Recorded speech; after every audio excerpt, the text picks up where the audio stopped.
श्री राधे श्री राधे श्याम। तो आज 1 मार्च है। इस मार्च के मंथ में सबके लिए शुभकामनाओं की मैं प्रार्थना करती हूँ भगवान से।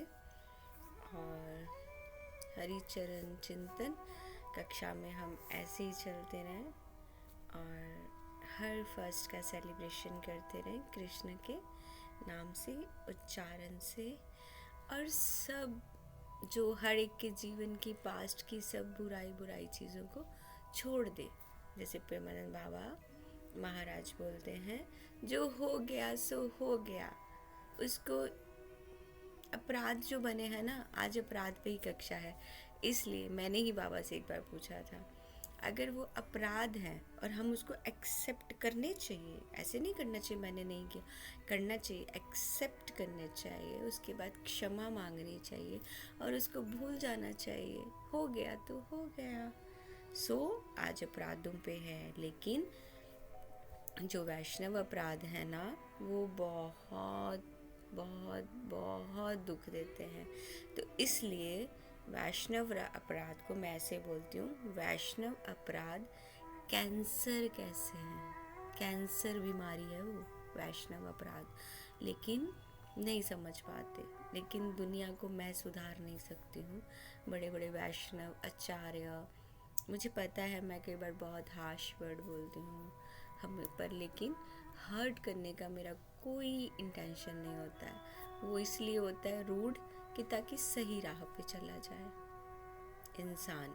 तो आज का क्वेश्चन है हरिचरण चिंतन में, वैष्णव अपराध कैंसर कैसे है। पहले तो ये जानना पड़ेगा वैष्णव कौन है। तो इस पे चर्चा करते हुए सब पहले हम नहीं, आज मेरी थोड़ी तबीयत अच्छी है। मेरे हाथ में जो ग्लूकोज ये सब की ड्रिप चढ़ रही थी, वो सब थोड़ा जो मुझे जानते हैं उन सबको पता है, तो आज मेरे हाथ से वो निकल गया है। तो ठाकुर जी की कृपा से, आप लोगों की प्रार्थना से आज मैं थोड़ा सा अच्छी हूँ, लेकिन अभी भी मैं बेड रेस्ट पे हूँ 15 डेज़। तो माता पिता को प्रणाम करें। ओम ज्ञानम तिम्रन्धस्य ज्ञानांजन शलाकया चक्षुरुन्मीलितं येन तस्मै श्री गुरुवे नमः। तप्त कांचन गौरांगी श्री राधे वृंदावनेश्वरी वृषभानुसुते देवी प्रणमामि हरि प्रिये। हरे कृष्णा कृष्णा कृष्णा हरे हरे, हरे राम राम राम हरे हरे। वांछा कल्पतरुभ्यश्च कृपा सिंधु भयवच पतिता नाम पावनेभ्यो वैष्णवेभ्यो नमो नमः। आप समस्त वैष्णव जन जो भगवान, हमने क्वेश्चन किया ना, वैष्णव कौन? जो भगवान की सेवा में लगे हुए हैं वो वैष्णव ही हैं। वैष्णव कोई कथावाचक या बहुत वो नहीं है, जो भगवान की, यहाँ तक कि महाप्रभु और हमारे शिला प्रभुपाद ने बोला है कि जाति का भी भेदभाव प्रभुपाद ने मिटाया है।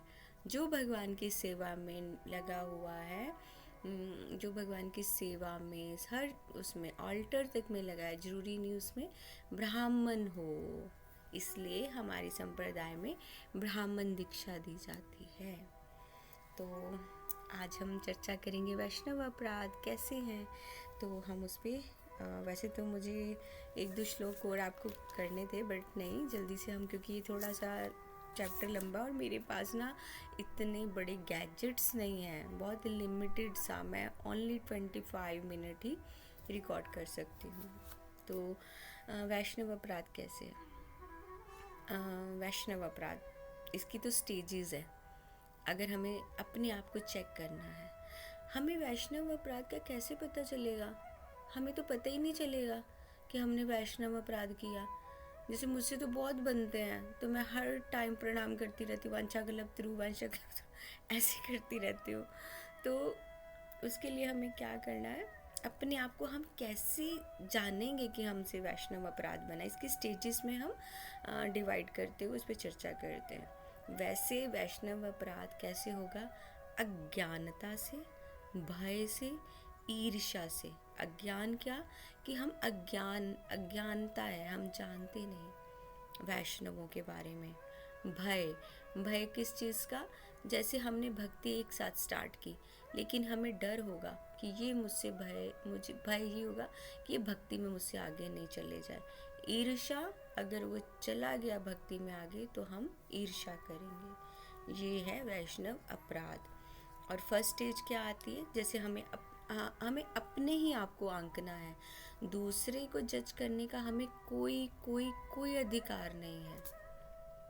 हाँ, जो हमारे प्रिय हैं, जो हमारे बिल्कुल पास में हैं, जिनके हम वेल विशर हैं, तो उनको सही रास्ता दिखाने के लिए उनको हम फिंगर पॉइंट कर सकते हैं कि तुम्हें ऐसा नहीं करना चाहिए, ऐसा करना चाहिए। कई बार छोटों से भी ज्ञान मिलता है, उसको लेना चाहिए।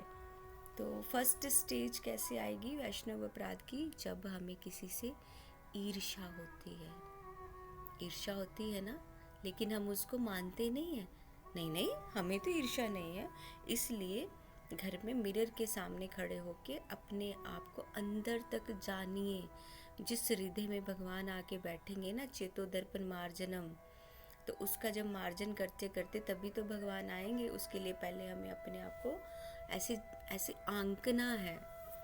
एक स्टेजेस, जैसे ईर्ष्या होती है, दैट मीन्स वैष्णव अपराध। सेकंड, जैसे जिस इंसान से हमें प्रॉब्लम है, ईर्ष्या हो रही है, लेकिन हम एक ग्रुप में खड़े हैं, वही इंसान की बात हो रही है, नहीं वो प्रभु जी तो बहुत अच्छे हैं, वो माता जी तो बहुत अच्छी हैं, तो वो प्रशंसा होगी, तो हम लोग क्या करेंगे, उस बात को चेंज कर देंगे। क्यों? क्योंकि हमें ईर्ष्या है। हम उनका we don't like to listen him her name, नहीं सुनना चाहते हैं। तो इस तरह हम उस बात को स्टॉप करना चाहेंगे ना। और थर्ड स्टेज, इस थर्ड स्टेज जब हमारे में आएगी, हम उसका बुरा चाहने लगेंगे। देखो, हम उसका बुरा चाहेंगे। और फोर्थ स्टेज में हम मन ही मन जो सबसे बुरी है उसके बारे में बुरा विश करेंगे कि इसके साथ गलत होना चाहिए, विश करेंगे। और फिफ्थ स्टेज क्या है, वो लास्ट, कैंसर। ये कैंसर है जो हमें हमारी बॉडी को खा रहा है, दिमाग को खा रहा है, जल रहे हैं। और वो क्या है, हम प्लानिंग करते हैं कि इसका बुरा हम कैसे करें। देखो, हमने सुना है ना, हम गौड़ीय वैष्णव संप्रदाय में जादू टोना इसको नहीं, पर कई लोग उसमें भी उतर जाते हैं। जादू टोना, तांत्रिक विद्या सब कुछ करवाएंगे, लेकिन एंड नहीं समझते कि ये जो गड्ढा खोदा जा रहा है ना, इसमें हम ही गिरेंगे। उस इंसान का बुरा कर लोगे आप, लेकिन उसका आपको पे करना पड़ेगा। हर चीज़ का पे करना है, इसलिए कभी किसी को दुखी नहीं करना चाहिए। मेरे को बोलते भी मैं इमोशनल हो रही हूँ, और ना ही किसी को आंसू देने चाहिए। तो रामचंद्र खान जी, इसमें मैं आपको एक ना छोटी सी कथा सुनाती हूँ। शिला हरिदास ठाकुर हमारे गौड़ीय संप्रदाय में आचार्य हैं, हुए थी नहीं लगाऊंगी, हैं, अभी भी हैं, क्योंकि हम उन्हीं के बताए आचार्यों के मार्ग पे चल रहे हैं। गौड़ीय वैष्णव संप्रदाय में हरिदास ठाकुर, वो 3 लाख हरि नाम करते थे। तो उनके बारे में ना जगह जगह बहुत पब्लिसिटी लोग कर रहे थे कि वो ऐसे वैसे। तो जो वहाँ के मतलब जो उच्च अधिकारी थे ना, रामचंद्र खान जी, वो सुन के उनको ईर्ष्या हो रही थी कि ये मुझसे परफेक्ट कैसे है, आई एम द बॉस, ये मुझसे परफेक्ट कैसे है, ये सब मेरा है, ये गांव मेरा है सब। वो तो प्लानिंग करने लगे, प्लानिंग कैसे इनको डिस्ट्रॉय किया जाए। तो प्लानिंग करते वो सारी हार जाते। तो फिर एक दिन उन्होंने ये प्लान किया कि सब लोग इसको प्रेज करते, उनसे सहन ही नहीं हो रहा था। जो दुश्मनी करते हैं ना, ईर्ष्या आती वैष्णव अपराध में, वो प्रेज नहीं सहन कर सकते। तो फिर उन्होंने को ऐसा ख्याल आया, क्यों ना एक वैश्या को भेजूं। जब वैश्या के साथ ये बैठेगा तो सब लोग देखेंगे, तो इसको जो धर्म का गुरु बना रहे हैं ना, इसकी सब इज्जत मान, पता लांछन लगाते हैं लोग। जो भी धर्म, ये भी एक एग्जाम्पल है, जो भी धर्म के काम में चलेगा ना, उस पर लोग लांछन लगाएंगे। सीता मैया के साथ कितना बुरा किया, हम लोग तो क्या है, हरिदास ठाकुर के ऊपर लांछन लगाने चाहे, जिनका कोई मतलब ही नहीं था। उनका एक ही नियम था, वो जिस कुटिया में रहते थे वो गांव के थोड़ा सा बाहर थी। वो सुबह अपने, उनकी छोटी सी तुलसी महारानी उन्होंने आगे रोपण किया हुआ था, वो 3 परिक्रमा करते और आके बैठ जाते। 1 लाख हरिनाम वो जोर से संकीर्तन की तरह करते, ताकि पशु पक्षी सब सुने। और फिर 1 लाख हरिनाम थोड़ा मन में करते, और जो नेक्स्ट 1 लाख उसको सिर्फ इतना करते कि मेरे कानों को श्रवण हो। 3 लाख हरिनाम करके फिर वो कुछ एक छाछ का गिलास पाते थे। जिनको भजन करना है वो इतना खा नहीं सकते हैं, इसीलिए हमारे आचार्य लोगों ने बहुत लिमिटेड डाइट होती थी। श्रीला हरिदास ठाकुर ओनली एक सिर्फ छाछ का गिलास लेते थे। उसके बाद फिर 3 लाख हरिनाम करना है ना, पूरा दिन रात लगती है, वो सो भी नहीं पाते थे। अच्छा, उसने ना फिर रामचंद्र खान ने वैश्या को भेज दिया। वैश्या आई, वो बैठी, तो उन्होंने बोला कि हाँ देवी आपको क्या चाहिए। तो उन्होंने बताया मुझे आपका संग चाहिए। तो उन्होंने बोला बैठो, मैं तुम्हारी इच्छा पूरी करूँगा, मेरे को मेरी हरि नाम संख्या पूरी करने दीजिए। वो बैठी रही। फर्स्ट डे हरे कृष्णा महामंत्र सुन रही है। सेकेंड डे गई, उस दिन जाके उसने तुलसी की परिक्रमा कर ली। जैसे उसने तुलसी परिक्रमा की, वहाँ तो रोज हरिदास ठाकुर करते थे, तो उनके चरणों की जो धूली है ना, वो उसके माथे पर लग गई। उसने जो प्रणाम किया, चरणों की धूली लग गई। पता है इसका कितना महत्व है? क्यों वैष्णव जन अपने पाँव को टच नहीं करने देते? आपने देखा होगा, कोई साधु संत किसी गांव में आते या कैसे आते, सब माता जी लोग, सब प्रभु जी लोग पाँव छुएंगे, लेकिन हमारी संप्रदाय में पाँव बिल्कुल टच नहीं करने देते। हम लोग दंडवत करते हैं दूर से। सब संप्रदाय का अपना है, लेकिन यही रीज़न होता है कि वो चरणों की धूली का बहुत बहुत बहुत महत्व है। आप देखिए आजकल कहीं भी है, किसी का सम्मान कर रहे हैं, कोई कथावाचक हैं, घरों में जा रहे हैं, लोग पाँव छू रहे हैं, वो उनका अहंकार और बढ़ रहा है, जबकि ये गलत है। जो भक्त है, जो वैष्णव है, वो कभी भी पाँव नहीं छूने देता, कभी भी नहीं। तो इस तरह उनको ऐसे धूली मिली, है ना। लक्ष्य, उस वैश्या का नाम था लक्ष्य हीरा। तो उन्होंने प्रणाम किया। वो धूली की महिमा इतनी कि जैसे ही उन्होंने अपने माथे पे उनकी लगी, चैतन्य चरितमृत में इसका एक है, भक्त पाद धूली, भक्त पाद धूली, भक्त पाद जल, भक्त भुक्त अवशेष 3 महाबल। भक्त पाद धूली, भक्त पाद जल, भक्त भुक्त अवशेष और 3 महाबल, यानी भक्तों के चरणों की धूली को जब हम सर पे धारण करते हैं, उनके उच्चिष्ट जल उसको हम ग्रहण करते हैं, उन्होंने जो प्रसाद पाया है। मुझे आज भी याद है, जब हम अपने गुरु महाराज की सेवा में थे, गुरु महाराज की थाली मैं साफ करती थी, क्लीन करती थी, तो उसमें जो उच्चिष्ट, जो गुरुदेव का जो थाली में रह जाता है ना, हम उसको जूठन नहीं बोलते, उच्चिष्ट, उसको मैं सारा इकट्ठा करके एक कटोरी में रखती थी। तो सब प्रभु जी, माता जी लोग मांग, है ना, माता जी उच्चिष्टा, माता जी उच्चिष्टा, मतलब इसको, कथा को कहते कहते मुझे वो याद आ रहा है कि इतना महत्वपूर्ण है ना गुरु महाराज का उच्चिष्ट पाना, जन्म जन्म के पाप खत्म हो जाते हैं। शायद आज अगर ये कृपा है तो मेरे गुरु महाराज की है, मुझ तुच्छ बद्ध जीव के ऊपर, जो कभी ऐसे नाली में गिरा हुआ कीड़ा, तो उसके ऊपर। तो आप भी कभी भी इन तीनों चीज़ों की वैल्यू करेंगे ना, लाइफ कहाँ पहुँचेगी। भक्त पाद पद्म के चरण धूली, जल खाया हुआ प्रसाद यानी उच्चिष्ट, और चौथा क्या है जो मैं हमेशा बोलती हूँ, वैष्णव दर्शन। हमें कुछ नहीं करना है, अगर हमें सुबह वैष्णव दर्शन मिल गए ना, हमारे कितने पाप नष्ट हो जाएंगे। वैष्णव दर्शन को गंगा के जल के समान रखा हो। जैसे गंगा स्नान है ना, हम पवित्र होते हैं ना पवित्र, उसके लिए कहाँ जाना पड़ेगा? हरिद्वार, प्रयागराज, जैसे अभी सब लोग गए हैं, क्या क्या हुआ है वहाँ पे। वो कोई महाकुंभ नहीं था, आते होंगे देवता सब स्नान करने, पर जो साथ साथ वीडियोस देख रहे हैं, क्या क्या मतलब, एक महिला होते हुए भी मैं बोल रही हूँ कि वहाँ कैसे कैसे स्नान किया है महिलाओं ने। बिल्कुल नग्नता चल रही थी, बिल्कुल नग्नता चल रही थी। तो गंगा मैया के पास, तो वो गंगा मैया हमें कहाँ मिल रही है? प्रयागराज हमें कहाँ मिला? हमें वैष्णव दर्शन से। हमने वैष्णव दर्शन किए और हमारे पुण्य मिल गए, गंगा स्नान हमारा हो गया। इतना महत्व है। तो लक्ष्य हीरा को वैष्णव दर्शन मिल रहा था, धूली मिली, उच्चिष्ट मिला, और फिर हरि नाम सुना उन्होंने। तो फिर रामचंद्र जी ने उन्हें पूछा कि क्या, उन्होंने बोला प्लीज़ एक दिन दे दीजिए। थर्ड डे आई तो उन्होंने तुलसी को प्रणाम किया, हरिदास ठाकुर जी को प्रणाम किया, और खुद भी जप करने लगी। इतनी जप की महिमा है। उन्होंने हरे कृष्णा महामंत्र किया।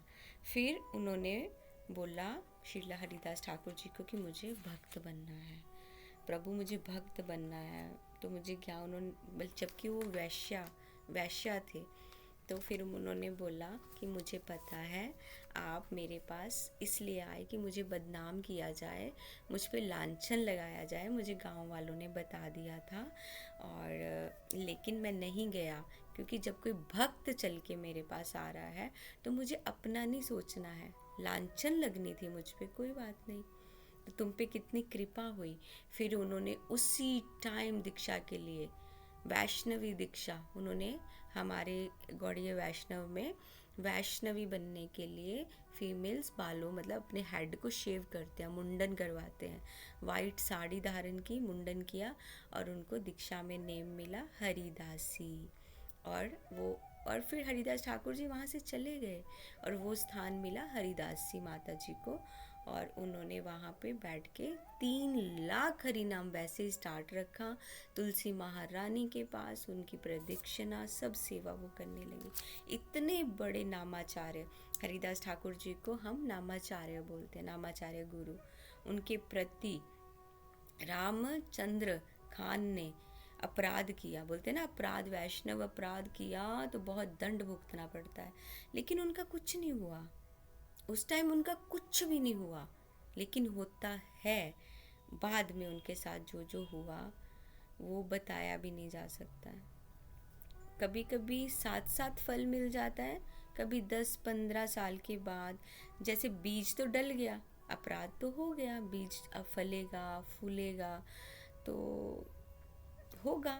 ऐसे कभी महाप्रभु नित्यानंद जो पुकार के बोला ना, नित्यानंदा नित्यानंदा, इस गांव में आए, क्योंकि उनको तो पता था रामचंद्र ने ये किया हुआ है। नित्य महाप्रभु ने उनको बोला नित्यानंद वहाँ जाना है तुम्हें, कि सबको भजन में लगाना है, हरे कृष्णा महामंत्र है ना, घर घर जाके जागो जीव जागो, और प्रचार करना है। तो जब वो गए रामचंद्र खान जी के गांव में, वहाँ पहुँचे, तो उन्होंने बोला प्रसाद की व्यवस्था कीजिए, क्योंकि रामचंद्र खान के अंदर वो बीज तो पड़ चुका था वैष्णव अपराध का, वो गया नहीं, वो फलता रहा। तो उन्होंने नित्यानंद प्रभु को बोला कि तुम क्या करने आओ यहाँ पे, क्यों प्रसाद व्यवस्था, जो तुम हो जाओ गौशाला में रहो। तो उन्होंने बोला ठीक है। तो वैष्णव अपराध से उनका हृदय इतना कठोर, इतना कठोर, नित्यानंद प्रभु के प्रति भी अपराध कर लिया। उनको कुछ भी याद नहीं रहा। नित्यानंद प्रभु क्या है? गुरु तत्व, गुरु तत्व है, अनंत शेष का अवतार है वो, अनंत शेष का। उन्होंने उनको भी तकलीफ दी। नवाब हुसैन को उन्होंने टैक्स देना बंद कर दिया, इस तरह उनकी बुद्धि भ्रष्ट हुई। फिर उन्होंने गाय काटी, मांस खाया, मतलब इस तरह की गर्त में गिर गए। लेकिन इसके पीछे क्या था? वैष्णव अपराध। हमें ज्ञान नहीं होता है, कई बार हम ऐसे वैष्णव अपराध कर जाते हैं। जपनी हो, मेरा तो जपनी हो, मेरे को लगता है किसके प्रति अपमान, क्षमा क्षमा क्षमा। तो छोटी छोटी चीज़ें हैं। कभी कभी अपराध का फल साथ साथ मिल जाता है। कई बार इतना घड़ा भरता है, घड़ा भरता है। वो घड़ा कैसे भरता है? आपको अहंकार मिलेगा, आपको खूब ऐश्वर्य मिलेगा, आप ऐसा सोचोगे अरे 1 सेकंड में मैं ऐसी पोस्ट पे पहुंच गया, यहाँ पहुंच गया। क्यों? क्योंकि अब वो घड़ा फूटेगा, फूटेगा। हाँ, इस तरह हरिदास ठाकुर जी जब नाम महिमा के ऊपर, क्योंकि वो नामाचार्य नाम महिमा पे ही कहते थे, तो उनको गोपाल चक्रवर्ती जी है ना, उन्होंने उनको टोक दिया कि हरिनाम में क्या पावर है, कुछ पावर नहीं है। तो जैसे उन्होंने बोला, उनको एक गंभीर बीमारी हो गई, उस बीमारी ऐसी हुई कि उनका नाक ही गिर गया। वैष्णव अपराध था, साथ ही सज़ा मिल गई। दक्ष, अब मुझे जल्दी जल्दी बोलना पड़ेगा, दक्ष प्रजापति, उन्होंने शिव का अपमान किया तो उनको गला काट के उनको क्या मिला, बकरी का गला। शौवर मुनि, उन्होंने गरुड़ भगवान को ऐसा बोला कि यमुना में मत जाओ, तो उन्होंने वो अपराध किया। फिर उन्होंने शौवर मुनि को क्या हुआ, उन्होंने जल के अंदर मछली को सहवास करते देख लिया, जबकि वो ब्रह्मचारी थे। उनके मन में वो इच्छा आ गई कि ये कैसा होता है लाइफ, मुझे भी ये जीना है। फिर उन्होंने राजकुमारी से अपना पूरा धर्म भ्रष्ट हो गया और शादी कर ली। भक्ति में उनका टोटली कहाँ पहुँचे हुए थे वो शौवर मुनि, डाउनफॉल हो गया। ये क्या हुआ, जब आपका भक्ति में डाउनफॉल होता है ना, दैट मीन्स कि आपने किसी शुद्ध भक्त के प्रति अपराध किया है। और दुर्वासा मुनि, उन्होंने उनके श्राप से यदुवंश का विनाश हुआ था। जो सांब थे ना, तो अम्बरीश जी, दुर्वासा मुनि अम्बरीश जी का अपराध किया था, दुर्वासा ऋषि ने अम्बरीश जी का भी अपराध किया। तो क्या हुआ था, सुदर्शन चक्र उनके पीछे लग गए थे। दुर्वासा मुनि के सुदर्शन चक्र पीछे चल पड़े, कहीं हेल्प नहीं मिली। सॉरी, मैं ये जल्दी जल्दी कंप्लीट करूँगी। तो उनको माफ़ी भगवान ने भी नहीं दी। पता है, जो इतना शुद्ध भक्त होता है ना, भगवान नहीं करते, भगवान बोलते तुम्हें वहीं जाना पड़ेगा जिसके प्रति तुमने अपराध किया है, जिसको तुमने दुख दिया है, वो तुम्हें माफ़ करेगा, तब मैं तुम्हें माफ़ करूँगा। फिर वो अम्बरीश जी के पास आए, उनके पाँव पकड़े। लेकिन भक्त हृदय तो बहुत दयालु होता है ना, तुमने बहुत कष्ट दिए, रुलाया, फिर भी उन्होंने क्या बोला सुदर्शन चक्र जी से, अगर मैंने कोई पुण्य किया है तो कृपया आप इन्हें छोड़ दीजिए। देखिए आप। और इसी तरह श्रीवास ठाकुर, कौन सा थे, देवानंद पंडित जी, उनकी कथा थी। श्रीवास ठाकुर वहाँ बैठे थे तो वो कृष्ण कृष्ण कह रहे थे। होता है ना, कोई कथा चल रही है तो वो बहुत भावुक हो गए, कृष्ण कृष्ण कहते रोते रोते वो रोलिंग मतलब रोल होने लगे ज़मीन पे। तो लोगों ने क्या बोला, ये नौटंकी है, नाटक कर रहा है, इसको उनको बाहर फेंक देते हैं। देवानंद पंडित थे, वो कथावाचक थे, तो उन्होंने बोला इसको बाहर फेंको, ये ना नौटंकी कर रहा है, कभी ऐसे नहीं बोलना चाहिए। तो उससे क्या हुआ, उनकी कथा के ऊपर ऐसा प्रभाव पड़ा कि वो हर अपशब्द बोलने लगे जब भी वो व्यासपीठ पे बैठते, क्योंकि उन्होंने अपराध किया है, उनको दिमाग से वो सब कुछ चला गया। और वो यहाँ तक कि वो गौर देश गए, वहाँ अपने गुरु से माफ़ी भी मांगी, लेकिन नहीं हो पाया, उनमें वो पवित्रता नहीं बनी। उन्होंने वैष्णव के प्रति अपराध किया, उनमें पॉलिटिक्स आने लगी। वो व्यासपीठ पे बैठते तो ऑलवेज अनशन करते, कुछ भी बोलते, लेकिन कथा नहीं हो पाई। वैष्णव अपराध बहुत बुरी तरह फंसाता है, इससे निकल भी नहीं सकते। जिसके प्रति अपराध किया है ना, उसी से माफ़ी मांगनी पड़ती है। और कहाँ ढूंढोगे, किसके प्रति ये भावना बनी। भगवान, यहाँ तक कि भगवान, छोटी सी बात मैं जल्दी जल्दी बता रही हूँ, भगवान ने अपनी माँ को भी पता है क्षमा नहीं किया था।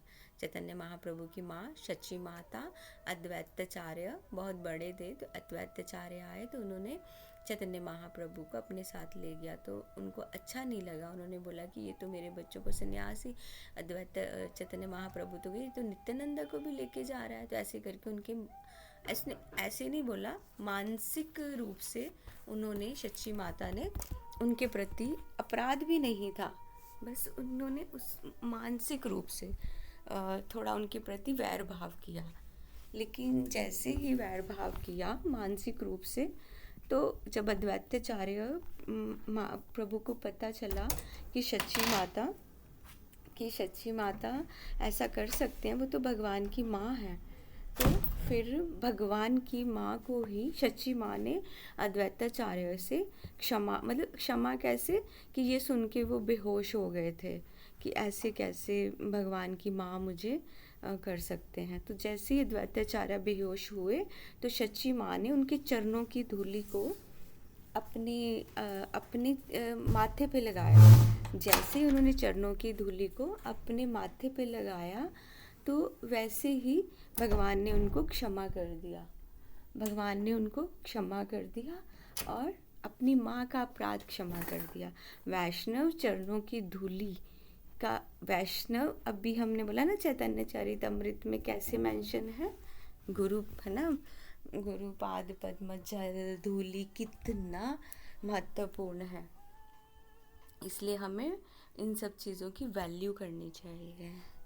इसलिए देखिए भगवान ने अपनी माँ तक को क्षमा नहीं किया कि पहले उनसे माफ़ी मांगिए। हमें अपराध से बचना चाहिए, वैष्णव अपराध से बचना चाहिए, क्योंकि ये अपराध कभी नहीं छोड़ता है। भगवान तो हमारा गुणगान करना चाहते हैं।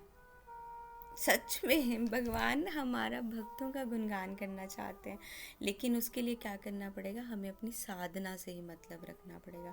ये दोष दृष्टि को साइड कर देना चाहिए। हमें उन्हीं लोगों के साथ संबंध रखना चाहिए जो हमारे साथ हैं और जिनमें ईगो और वो सब कुछ नहीं है, जो हमारी भक्ति से ईर्ष्या नहीं कर रहे हैं, हमारे को भक्ति में बढ़ा रहे हैं। लेकिन आजकल ईर्ष्या ज़्यादा है। अभी हमने चर्चा की ना स्टेजेस 1, 2, 3, तो यही शायद हमारे लिए काफ़ी है। अगर हम स्टेजेस 1, 2, 3 पे 4 पे चलेंगे तो हरिदास ठाकुर जो 3 लाख हरि नाम के बाद एक छाछ का गिलास पाते थे, यही उनका जीने का एक स्टाइल था। क्योंकि ज़्यादा गरिष्ठ भोजन करने से हम कभी भी रात को जग नहीं सकते। अब लोग जैसे बहुत हैं, आप साधु संतों का जीवन देखेंगे ना, वो बहुत कम पाते हैं रात को, कोई भी वो ऑयली कुछ भी नहीं, वैसे तो वो पाते ही नहीं हैं। मैंने अपने जीवन में मेरे गुरु महाराज, मेरी